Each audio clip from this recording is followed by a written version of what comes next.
Plain water. Alright guys, I'm going to explain to you all why why there's so many brothers in trouble with the law, okay? Now, I didn't grow up in the projects. I grew up in Atlanta, the city of Atlanta. I grew up on a main street. Back then, it was called Hightower and Bankhead. I say Hightower and Bankhead because I was slightly more than a block from Bankhead. Actually, I was one church, then my house was from Bankhead, okay? I didn't know I grew up in a bad neighborhood until probably I was, I don't know, probably 30 years old, maybe. I realized I grew up in a bad neighborhood, okay? Why did I steal cars? Okay, it's my experience. I stole cars because I drove a stolen car. I love cars, okay? I drove a stolen car and I enjoyed the feeling of driving a fast sports car and I got hooked. I met this guy, I fell in love with this guy and I wanted to be around him, so I stole cars. Okay, get back to it. Why crime is so high around black people? We have a different way of growing up, some of us. Okay, now my parents worked. Both my parents worked. They didn't lie, steal, and cheat. They were decent, honest people. So why did I steal cars?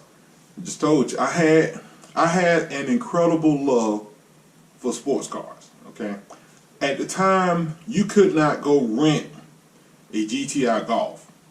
I don't know, you probably still can't go rent a GTI Golf. Well, I guess you can in Turo. But without Turo, if you know of a way to rent a GTI Golf in Atlanta, let me know. Okay. I was fortunate. I never had a problem eating. I never had a problem getting food. Never had a problem getting back and forth to work. But a lot of people did, okay? Now, I'm trying to get to the reason why crime is rampant, as they say, in black neighborhoods. It's really not as bad as people think, but anyway.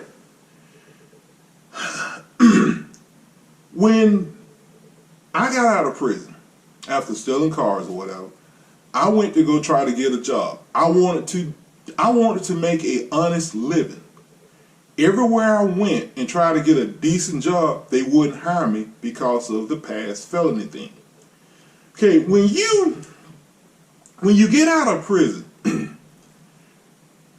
a lot of people want to do right. They want to be a positive addition to society. But when you go to a place and you try to get a job and they turn you down because of something you did in the past, you know, it sort of kind of beats you up. You have to be a really strong person to keep trying. Now, if you're somebody that's on the fence, and what I mean on the fence, on this side you want to go out and rob, steal, or cheat or whatever. On this side you want to do right, but you're on the fence.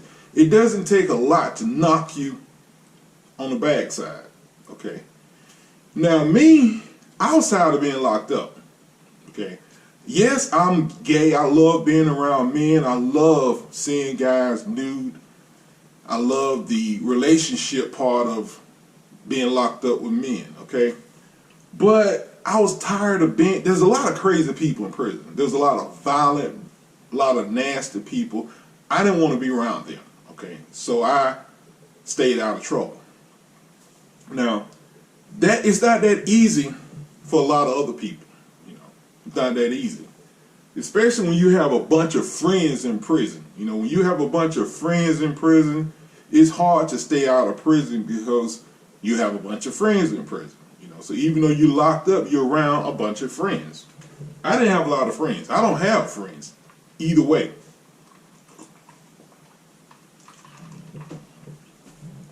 Lyft, for instance.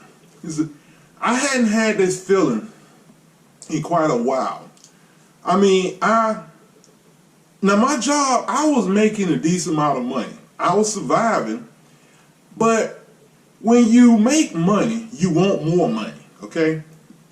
When you're making money legally, you want more money legally, okay? So I decided, you know what? I'm going to drive for Lyft. I'm going to drive for Uber, actually.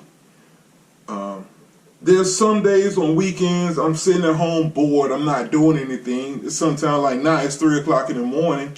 I can't sleep. I'm bored. I got nothing to do. So I figured, you know, maybe if I drive for Lyft or drive for Uber or whatever, it'll give me something to do. You know, they say idle mind is the devil playground, even though I don't believe in the devil, but you get my point. So I applied for Uber. They did a background check. We're not going to hire you. You stole cars 28 years ago, so we're not going to hire you. Okay, again, I had a job, a full-time job, so I wasn't really hurt by that, because I mean I was making it. But when you have somebody who's less fortunate than I or whatever, again, it's easy for them to say, you know, I'm trying to do good in society. Society don't want me to do good, so society must want me to do bad. And it sort of seems that way, because whenever you're trying to take a step forward, you get pushed back, you know. I've noticed that whenever a white person break the law for whatever reason, every white person will make an excuse for them. Just like the white lady at the Bones something, some restaurant, something to do with bones. Forgot the last part of it. She called a black female the N-word. Okay. She said something about her, and they were messing with her anxiety. Okay. They were making her uncomfortable, and it just came out. Okay. So of course people like, well, you know, she's old, she's set in her ways, and you know, and they was irritating her, and she just lost control. But at the same time, if a black person was in the same predicament and they call a white person the C word, oh, they just racist, they just bad, they just no good. And it's always been this way. You would think that we would be used to it, but it's sort of kind of hard to get used to somebody hitting you upside the head. It's kind of hard to get used to that. Okay, getting back to the Lyft thing, I applied for Lyft. Okay, a co-worker of mine, I told her about the Uber, it wouldn't hire me, and she said, why don't you try Lyft? And I'm like, they're not going to hire me. And she's like, well, why don't you just try? So I tried, and to my surprise, they hired me. Okay, so I worked for Lyft, what, a year? Exactly, pretty much a year, damn near a year. No problems, did 650 plus trips, no problem. Had a 5.0 rating, no problem, everything cool. Then they decided to do a background check and said, oh, he stole a car 29 years ago. We got to get rid of him. Does that seem right? Does that seem right to anybody? Think about it. My full-time main job, I've been there 13 years. Why didn't Lyft call to my main job and ask him, hey, how is Black? Is he an honest person? Would you trust him with this? Would you trust him with that? No, they didn't even think about that. They just looked at this. Oh, he committed a crime, 29 years. He's no good. He's a liability. Get rid of him. Again, how is that supposed to help black people? How is it supposed to help us? And then you know what? It's not just black people, white people who feel that. There are some blacks who've never been in trouble in their life, have absolutely no sympathy for black people who've been in trouble. I have a female friend. She and I got into it one day about this. And she made the comment which really pissed me off, because I thought she understood, but I forgot that when black people go suburban, they're not black anymore. They feel like they white. Until some white person remind them they're black, they feel white. And she feels white. Anyway, she said to me, well, maybe you shouldn't have stole the car. Maybe you should have thought about that before you stole the car.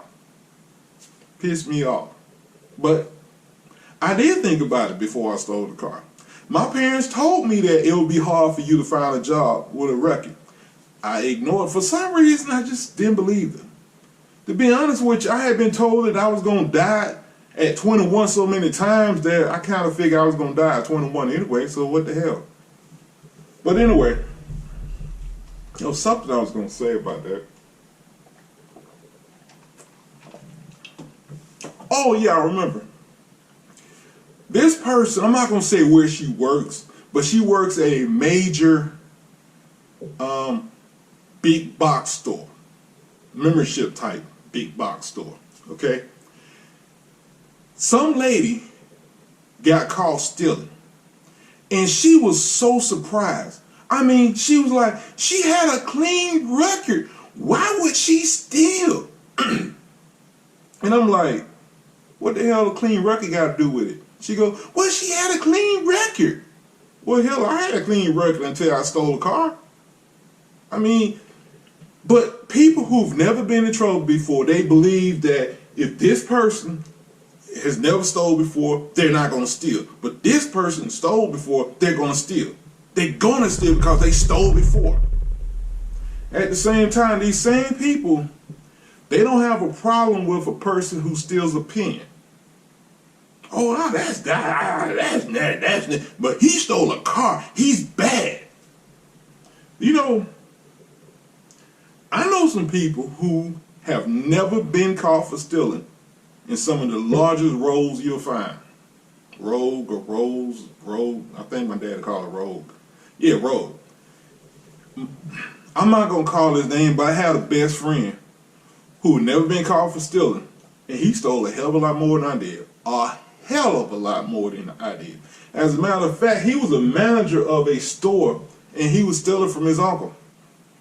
But he had a clean record.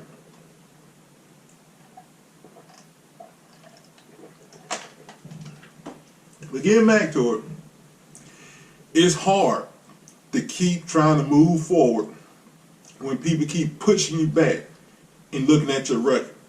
You know, when I first got out of prison, I went to, I think it's BFI, some sanitation company where they pick up those boxes and flip it over the back of the truck. I went there, tried to get a job when I first got out of prison. Of course, they looked at my record, and instead of saying, you know, let's give this man a chance, what am I going to steal? Trash? What am I going to do with trash? But they figured, well, see, he's a convicted felon.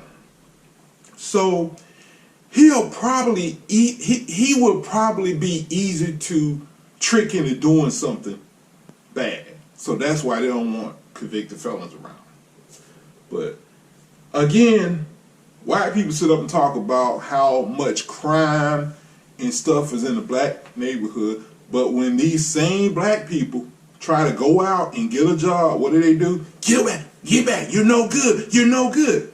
But then they complain, oh look, he's robbing a store. Oh look, he's burglarizing. That's what black people do, burglarize. But when the man tried to get a job, black, y'all have a good day.